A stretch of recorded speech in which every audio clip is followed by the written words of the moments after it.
Hi everyone, I'm Nabil Hannan, Field CISO at NetSPI, and this is Agent of Influence.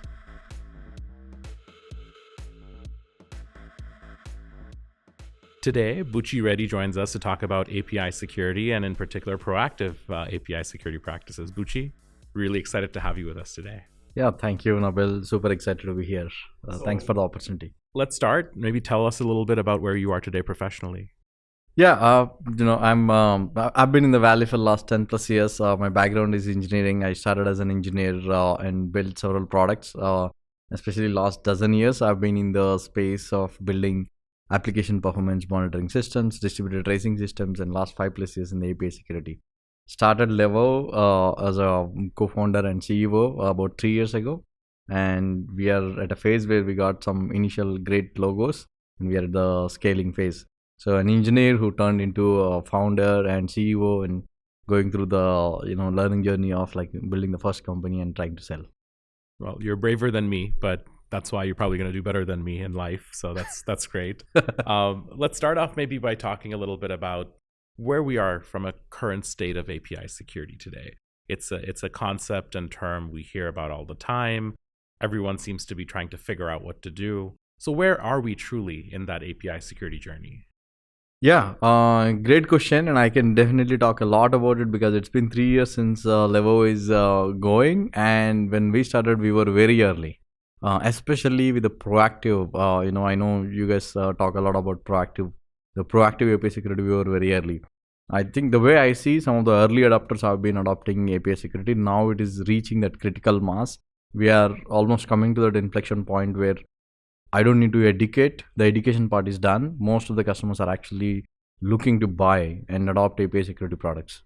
So we crossed the dedication barrier, and proactive, especially, there was, how do you even do proactive API security? I mean, we can get into some of those details, but customers used to have all of those questions. Today, we are past all of that. Most of the customers are very well aware of what does API security even mean. What are all the use cases? Like if I'm evaluating the product, what are the criteria on which I need to evaluate API security product? All of that they are very well aware of. I think we are reaching that critical mass, which is one of the reasons why I'm very excited about for the next phase of Levo and my journey. Now, I have a basic understanding of why APIs are critical, especially given how software development processes and also software architecture has evolved over the years. From your perspective, what are the main reasons why focus on APIs and use of APIs have become so integral today? And then from there, I would love to dive into understanding, given that this is such a critical part of software development and just software architecture, why do people still have security for APIs on the back burner? Yep. No, great question, and I love talking about it day in day out because it's such an important topic. First, why API security is important? Because APIs are the core nervous system through which the entire data gets transferred today. They are typically in the back end, which is the reason they don't take the front stage usually. When you're interacting with a mobile application, you're looking at the UI, right? You're not seeing the actual API calls that are carrying your personally identifiable information, all the sensitive data, your bank account number, bank account balance, all of that. That's going through APIs, but you don't see that in the UI. You only see the UI element. That's why it is generally one of the reasons why people don't immediately connect to that and see that as an important thing because it's a back end. But it's important because all the data that we are seeing and interacting with is going through that nervous system through APIs, and all the architectural changes that have come, whether it is microservices, Kubernetes, or continuous deployment, continuous integration, whatever came to help enterprises to innovate and move much faster, it has only increased the number of APIs because most of it, like especially for teams to be independent and move much faster, APIs became an integral part of all that architectural movement, and that just made the APIs explode. Like API sprawl is the word that everybody is using, right? But still, because it is not what you are seeing and interacting with directly, they tend to take backseat. And it's only the recent data breaches and a whole bunch of realization that, oh my god, like all the data could be exfiltrated through a vulnerable API. Only when that started hitting people, then they started realizing, yeah, they are back end technology. We may not see them, but they are so powerful, and if they are such a big attack surface that they could completely cause your data loss. Like, and data is the crown jewel for every enterprise, and you don't want to lose that. So that is the realization or aha moment for people to start realizing API security is really important, even though I may not be touching and feeling it in the user interface.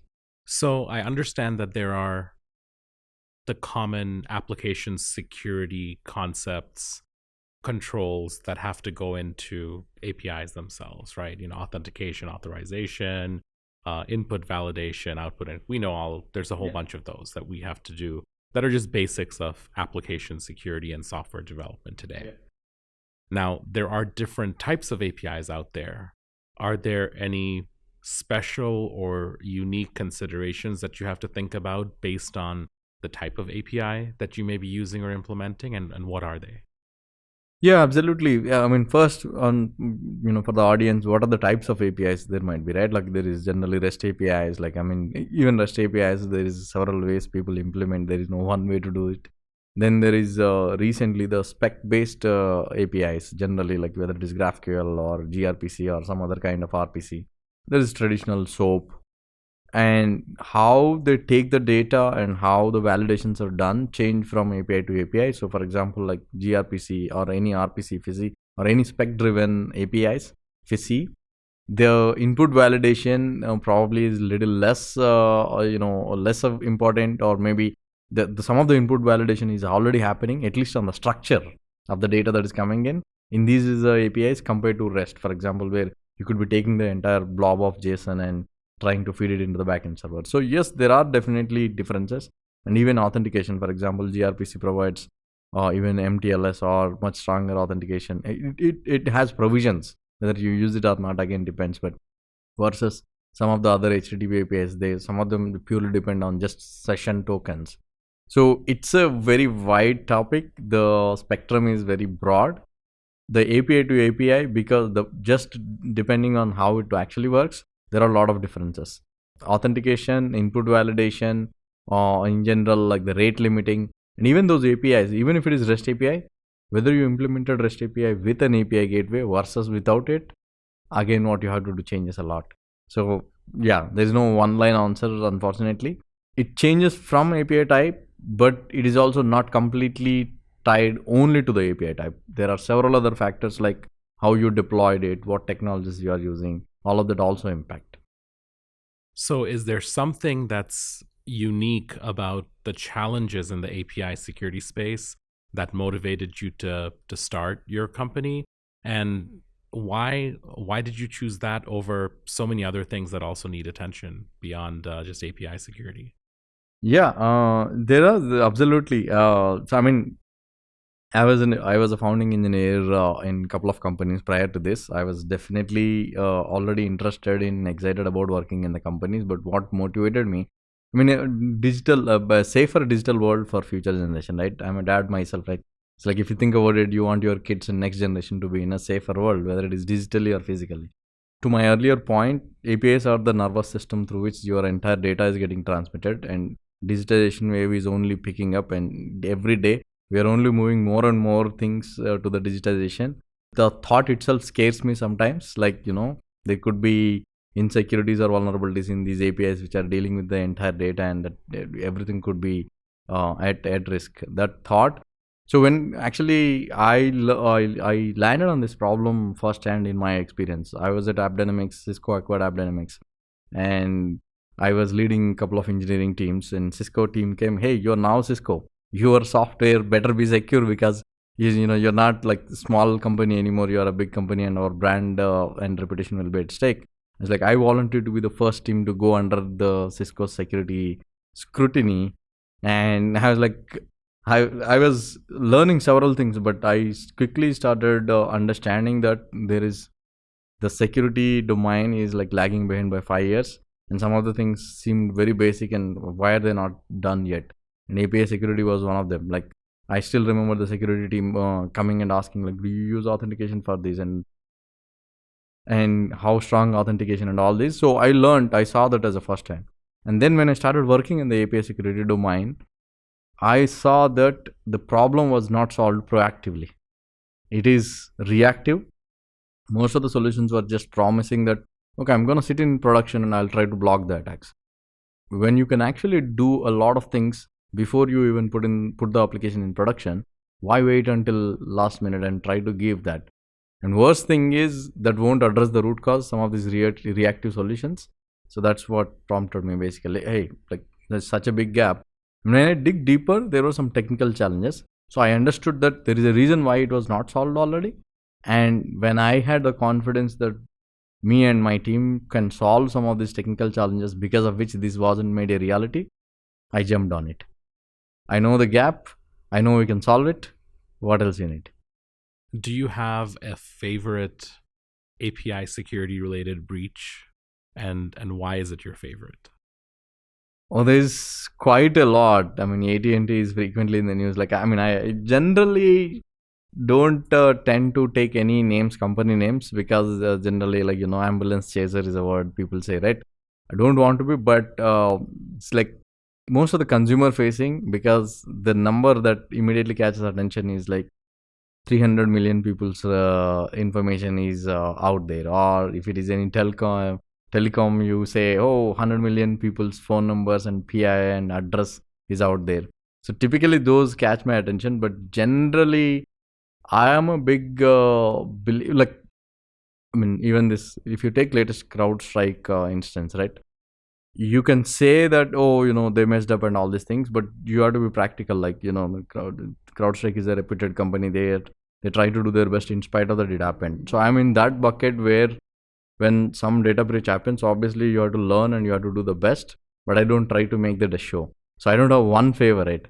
Every time I see it bothers me, and it's like, okay, one more reiteration for the mission that we are on. Our mission is to make the digital world much safer and make proactive API security a reality for the world, for all enterprises. So every time I see, it's reiteration that, okay, we are on the right mission and we have to solve it, but I don't have one particular favorite to answer to your question.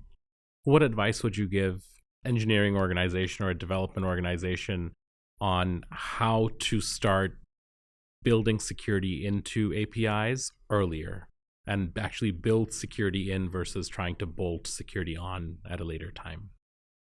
I actually have an advice to the security counterparts on how they communicate the importance to developers. A lot of times people say, hey, developers don't care about security. I heard that several times. I'm like, no, that's not true. I was a developer myself. Even before starting Levo, even when I was an engineering leader, if you come to me and say, boss, if there is weaker authentication or authorization here, and our customers' data could be in the wrong hands, there is no freaking way I would take it lightly. And I think any reasonable developer or engineer would take that lightly as well. So it's oftentimes it's not the technology challenge. Of course, I can give the best practices like the pointed 1, 2, 3 that you can do. But oftentimes what I have seen is the communication and like conveying that importance of it and the ramifications of what happens if you don't take care of it. I would say that's what there needs to be a healthy dialogue between these counterparts and communicate that. But when it comes to just the tactical advice, I think developers do this, like even testing. We automate testing, right? The basic functional testing is automated to large extent. They're not waiting or they figure out ways to do it. Of course, I can slide in Levo and say, well, yeah, put Levo in the CI/CD and we'll take care of it. That's one way, but there are other ways. Usually, like design time itself, do threat modeling, think about all the possible ways it can go wrong, and then also automate everything. That's the only way we can scale, especially going back to the API sprawl. When an average enterprise has tens of thousands of API endpoints, if you combine internal and external, there's no freaking way you can do manually. So you got to automate. These are all the tactical advices, but in my opinion, any smart enough engineering team they're already aware of a lot of these things. What they don't know is why this is super important and why you have to take enough time to do it. So you bring up a really good point that I want to maybe explore a little bit deeper, go a little bit under the surface here. You started by saying that the security team needs to articulate the importance of this to the development teams. And I'm with you on this one, that I think development teams actually want to do the right thing. They don't want it. It's not that they don't care about security. They may be unaware, or they're not thinking from a security mindset, because typically they're hyper focused on some feature set or some requirement that they're building out. So I get that piece, and I understand that piece. Where I want to explore a little deeper and pick your brain on is the challenge that the security team is not communicating the importance to the development teams? Or is it that the two teams are speaking, for lack of a better term, they're speaking different languages, and we haven't figured out how to bridge and become an effective translator between those languages? What do you think about that concept? Yeah, great question. I keep thinking about it a lot because even when I'm trying to sell to companies, like I come across companies where security teams sometimes, they think that this is important, but some of the teams, I don't see them moving and closing the deal with us. So I keep thinking about this topic a lot. I think there is a prioritization, and the number of things that both the parties have to do is also playing a role. And that's where again it goes back to your earlier question of like why say API security or in general any security could be taking a back burner. The language comes into picture only when this is called out as a priority and when they started actually communicating, right? To large extent, what I have noticed is there is a mindset where things related to compliance are like non-negotiable, right? And compliance, governance, and some of these things, those automatically get prioritized and added to the list. Things when it comes to really keeping things secure, or when nobody might be forcing you to do, but you have to do it because it is the right thing to do. There, it is a prioritization problem. So I didn't see the problem in actual communication, but when it comes to communication, also I've seen sometimes them assuming that developers don't care on this side, or the other side also assuming like one. I can tell from my own experience, the engineering side, security team side, the problem that I've seen is they sometimes assume that developers don't care about it, which I already said, please don't. And the developer side, what I've seen is some of the compliance and governance side things, when they come, developers don't see a reason to do it. Sometimes, let's say I've seen cases where you go and introduce a SCA or SaaS tool. There are a lot of false positives and some of these things. Developer is not even convinced that fixing every one of those is even needed. Like some of this code is not even reachable. Why are you asking me to do it? When such things happen, slowly they get into a mindset where like, oh, come on, man. These guys because they have the mandate to push us, they're going to push. So they start taking even the real things also lightly. So even like you do that, at some point they know that, okay, now I know this is coming as a mandate, and just because it is security team, I have to do it. But like, is there a real reason this is happening? So it's more of, that feeling based on what is built from some other narratives. Slowly they develop that mindset. That's why the prioritization and, both teams agreeing why it is really important is super important. For especially the SAST and SCA does a lot of damage when it comes to the development team taking something seriously, is what from my experience, because there's like way too many of them blindly saying like you got to fix every one of these. You're gonna lose their trust as well. Like, okay, should I really take you seriously because you're asking me to fix everything, even though I know that some of this code is not even reachable. So when it comes to SAST and DAST, it's almost become a running joke now, because everybody understands that they're extremely noisy when it comes to false positives. But because of regulatory and compliance requirements, you have to run those tools regularly. And to your point, that's where a lot of the frustration comes from the dev teams, because they understand that it's a requirement that they have to fulfill, but they don't understand the rationale behind why, especially if it's not providing them any value. Yeah. So is this a problem then in our regulatory frameworks and requirements that's causing this friction? Or is this a problem of the security team not correctly interpreting the spirit of the requirement and not helping fine tune the static analysis tools and dynamic analysis tools to focus on the key things with high confidence and take away all the noise so that the dev teams actually find value in what's happening. Which problem is it? And do we need to start thinking differently about these problems then? Absolutely. I love this question, and I think it is the first one that is happening more, especially I'm talking about 2024. The first one, what I mean by that, like some of the compliances and regulations, some of those are like, a bit outdated. And I've also seen cases where auditors don't have full, again, I'm not trying to throw somebody under the bus or finger point only one particular persona here, but I'm just talking from my experience. I've seen cases where auditors don't even understand how some of these applications are built, how the cloud is provisioned, and they're just following some rules that were crafted a while ago going and through outdated. The checklist, yeah, to see if something was done. When that comes to the security team sometimes cannot say no to few things because they have to be followed. So that gets transferred to the development team also as is. So I think it's more of a first one that you pointed, which is the governance, and I think that will also change. Like I think, see, as an industry, one good thing is we are always taking feedback, right? That's how the new startups, new products keep coming, and we keep innovating, we keep changing things. So it might change, but at least as of today, I definitely see some outdated governance and compliance rules being followed, where some of the checkboxes are checked just because we had to. The second one you pointed, which is the security team not being aware of, I don't see that as a big problem. Maybe it was a problem few years ago, but especially with some of the new innovation, like if you see the same SAST and SCA, new tools we are talking about, like reachability, exploitability, and all these things, and we are trying to get ahead of them. Again, there might be old tools which don't have that capabilities, but there is innovation, and 1 or 2 years from now, every SAST and SCA tool, like customers will be holding these tools accountable to say, don't throw all the noise on me. Like, just tell me which ones is really reachable and exploitable so that I only focus on it. So that I see it's heading in the right direction.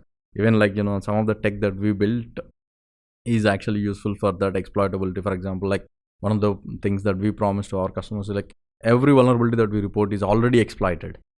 Okay. So you are getting the exploit also along with the vulnerability that we report.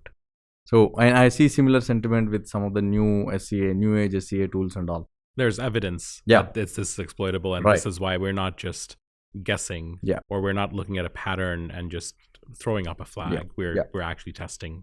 So I don't see a problem with the security teams not doing the job at all. Like they are definitely doing pretty good job. In some cases, when they don't have right tooling given to them or not enough time, probably they were trying to just follow the compliance. So this is in fact API security. Like in my own journey, many times it's like maybe it is a bit bold. Even now also I keep telling my team like that maybe at some point when we grow enough, when we have enough muscle power, I want to go back and change the thinking of these auditors and some of these people and tell them the importance of API security. It's like the change has to start there. Some of them don't even understand that there are APIs behind. Like I've spoken to few people who say that I don't have APIs. Like, what do you mean you don't have APIs? Like, do you have web applications? Do you have mobile applications? Yeah, a lot of them.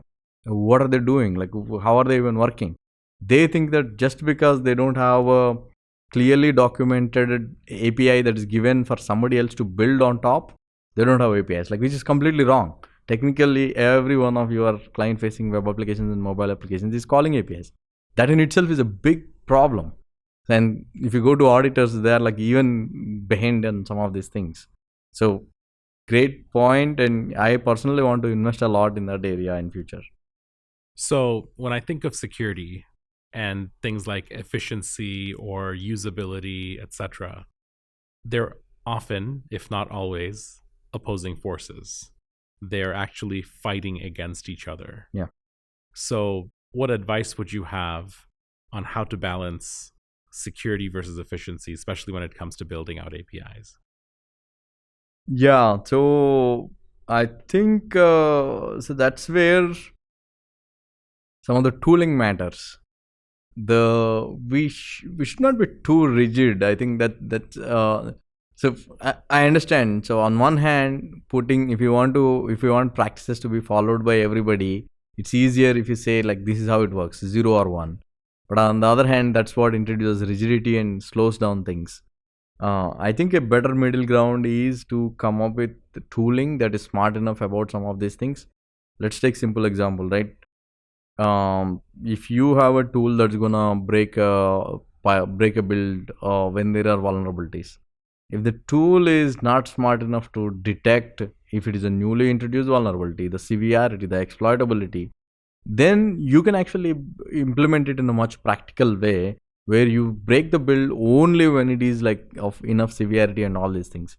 What I have noticed is sometimes the tools lack some of that capability, and teams who are trying to adopt it, they obviously at the end of the day, when we are in a very large enterprise, we need some practices. We cannot just leave it open ended or gray area, right? So they are trying to do the right thing, but the tool, if it is not sophisticated enough to give that flexibility, what ends up happening is I break the build, now you are breaking build more unnecessarily more times than you should be, and that's where the frustration is. Or if you want to go to the other side where you are not breaking when you are supposed to, that's where the frustration on the other side, that the other team gets frustrated.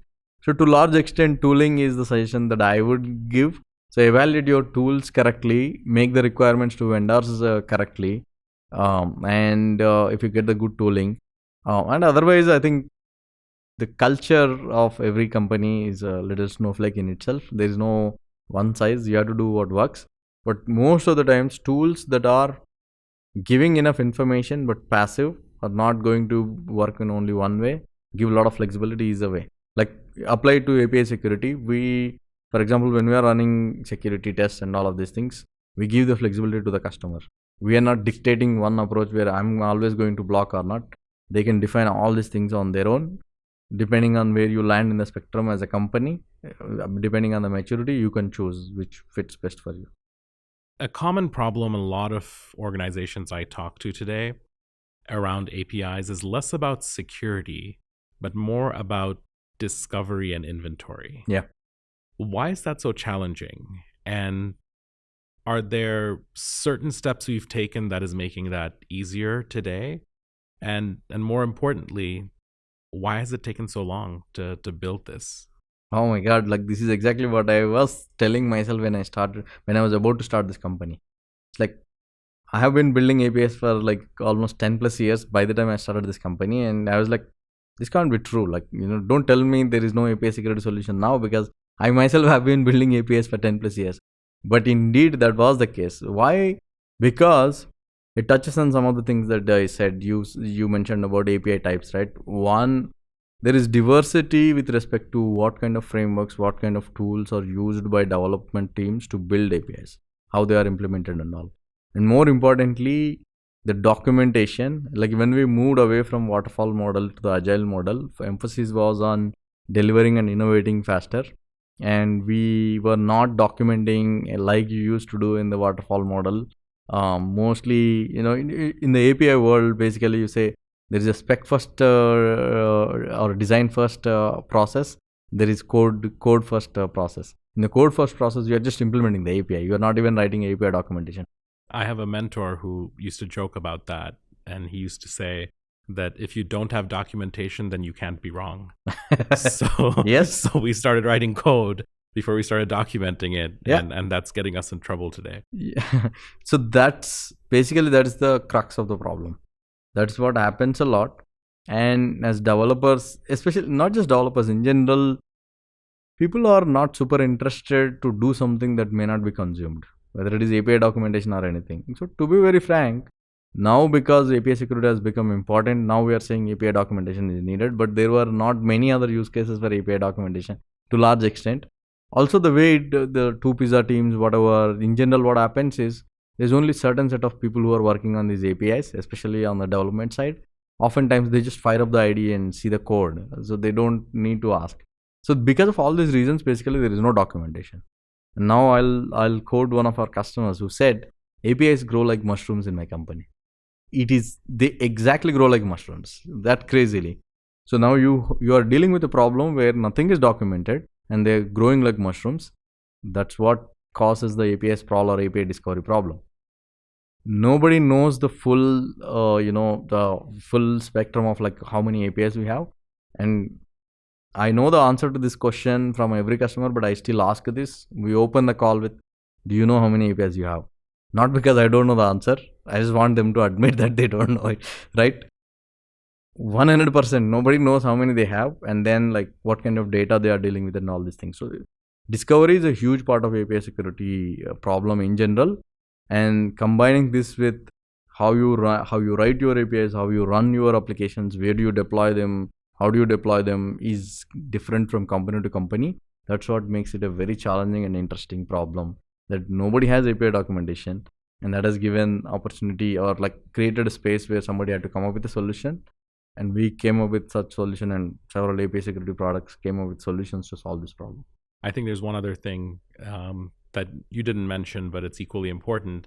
We talked about how many APIs you have, what type of data is it touching, but also is the API externally accessible or not? Oh yeah, there are several other things. And those, I think the internal versus external conversation is another big challenge that many people have. Obviously, understandably, if you don't have an inventory, it's even harder to have an inventory that's categorized in that sort of fine granularity as well. Totally. There is like several other things, not just the externality, like what kind of authentication they use, how strong that authentication mechanism. What's the authorization? Who is accessing this data? What permissions they have? There are several other things. I think, these are all core part of what we offer in general in our solution or some of the API security solutions. Well, Buchi, thank you so much. This is a very fun conversation, and I'm so excited to learn all of this from you, and hopefully we will get to do this again soon. Thank you for the opportunity. Hopefully, your audience find it useful, and feel free to ping me if you have any questions. I love these kind of conversations and happy to chat with anybody about this.